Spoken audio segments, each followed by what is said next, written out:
Here we have a solubility problem where they're giving us the solubility, they're asking us to find KSP, but it's not as straightforward as dissolving the salt in pure water.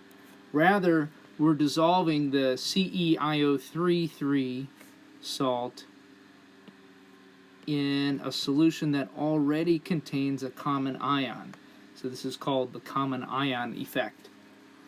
One little note before we begin. There is a polyatomic ion that you may be familiar with, but you may not. Iodate is IO3. Just like chlorate is ClO3 and bromate is BrO3. Let's start by writing a good dissociation equation for the salt.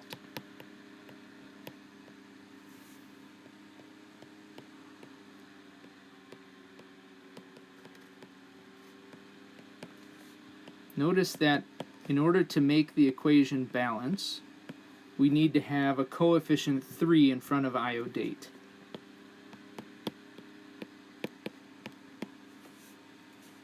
Upon making the ice table, the solid drops out, and the Ce concentration initially is 0, so that will just be a plus X and an X at equilibrium. But here's where things get a little different. We start with 0.2 molar potassium iodate, and conveniently within this salt the assumed subscript for iodate is a 1, so that means that the concentration of the salt is also the initial concentration of the iodate.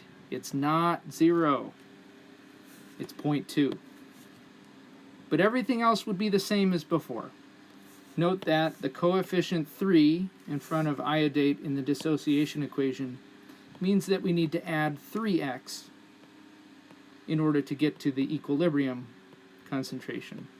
So at equilibrium, the iodate concentration would be 0.2 plus 3x. Now let's write an expression for KSP.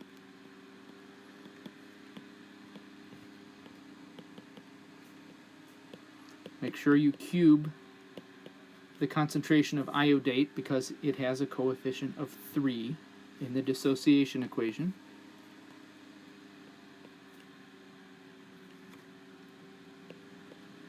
And if we plug in the equilibrium expressions for the concentrations in terms of x, we get x times the quantity 0.2 plus 3x all cubed.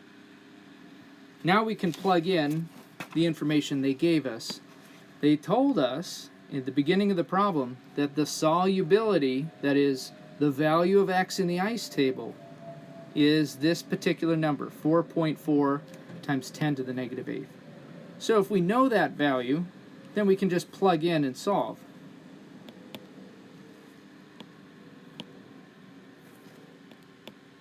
(4.4 10 to the negative 8th) is x.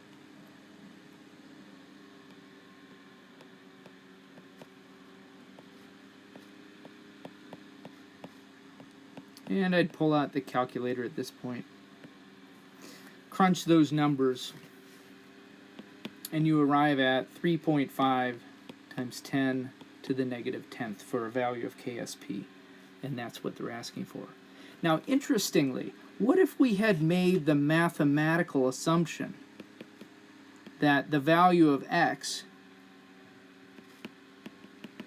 is negligible compared to 0.2?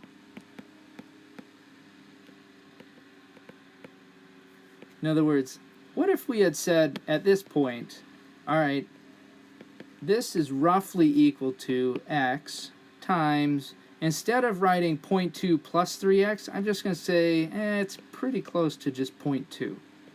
I'd still cube everything. Well, okay, let's plug in the solubility that they gave us, 4.4 10 to the negative 8th, and multiply by 0.2 raised to the 3rd power. And if you crunch that number, guess what? You get the same result as if you had done it a slightly longer way. Not that there's anything wrong with doing it the slightly longer way. It's just that, well, 3 times something on the order of 10 to the negative 8th, when added to 0.2, is pretty darn close to just 0.2. So making the mathematical assumption might save you some time.